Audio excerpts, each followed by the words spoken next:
The gridlock is breaking tonight after something that is not supposed to happen did. In an area called the Sun Belt in a city known as Hotlanta, ice caused a meltdown. The winter storm that brought snow and ice to the south yesterday stranded thousands, bumper to bumper, hour after hour, on roads so slippery cars and trucks could not get traction. Some people spent the night in supermarkets, and kids slept overnight on the floors of their schools. More than 1,200 traffic accidents were reported in Georgia alone. Mark Strassman is in Atlanta for us tonight. Mark?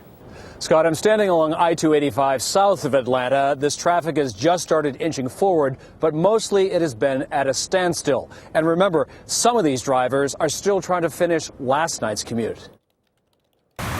Oh my gosh. State Road 400 north of Atlanta looked and sounded like this last night. By dawn, nothing had changed. Traffic was frozen on all three of Atlanta's major highways. You say 2 o'clock, they're talking about opening up the road? Ron Rivera was hauling bananas to Chicago when he got stuck west of Atlanta at 11 a.m. yesterday. He's still stuck more than 30 hours later. Nothing against the South, and I'm from the South. We're just not prepared for this type of weather on a regular basis. Flurries began before noon yesterday. Ice soon followed. Schools, businesses, and government offices closed early and at nearly the same time. In less than an hour, traffic went from 20 miles an hour to a standstill. Salt and sand trucks could not get through to treat the roads. We made a mistake by not staggering when people should leave. So I'll take responsibility for that. Atlanta Mayor Kasim Reed. If we had it to do again, we would have said, schools, you go out, you go first. Private sector businesses, you go second. And government goes last. In Fulton County, 99 school buses filled with kids were still on the road at midnight. At least 2,000 other students spent the night at school. Mark Nilsson walked 6 miles to pick up Elizabeth at kindergarten. Georgia Governor Nathan Deal said the storm hit Atlanta harder and sooner than anyone expected. I don't blame anyone.